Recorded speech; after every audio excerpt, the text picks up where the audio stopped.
Solutions to perfect problem 3 for Math 95. I ended up giving everyone 10 out of 10 on this perfect problem because it wasn't a great problem to begin with. What you'll end up seeing is there are no solutions to finding all values of x so that this f of x is equal to 12. So you can still do the problem, it's just not a great problem. So I gave everyone full credit, but in case you're curious how to do it, just so you can apply that to other problems, what we want to do is, sort of the idea with this problem is that the output of this function is 12 and we don't know the input. So what we do is we start by setting both of these equations equal to 12.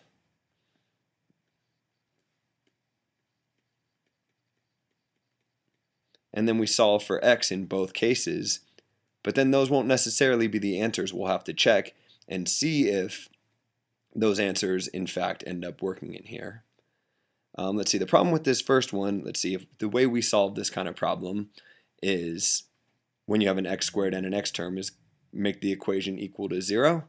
So maybe add x squared over and subtract 4x from both sides, and you'll get something like this.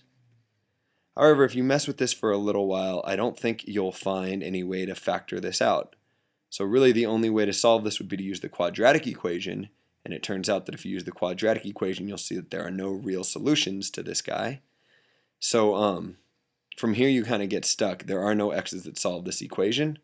I meant for it to factor, I just chose the wrong numbers. So I don't know, maybe I'll just write no solutions here. But just so you know, normally this would factor out and you'd figure out what would work here.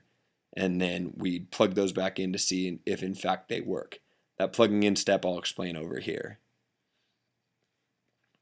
So over here, if we solve this guy, let's see, we get, maybe add the x over here and subtract 12 from both sides, and you'll get x equals 0. But this isn't necessarily a solution. So remember, we got that from this bottom equation right here, but we only use this bottom equation if x is greater than or equal to 1.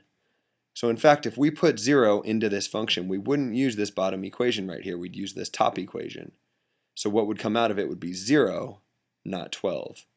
So this is not a solution either.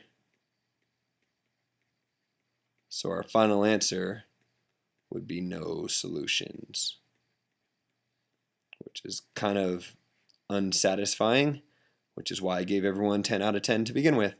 But just in case you want to see me talk through my terrible problem, there you go, now I've done it.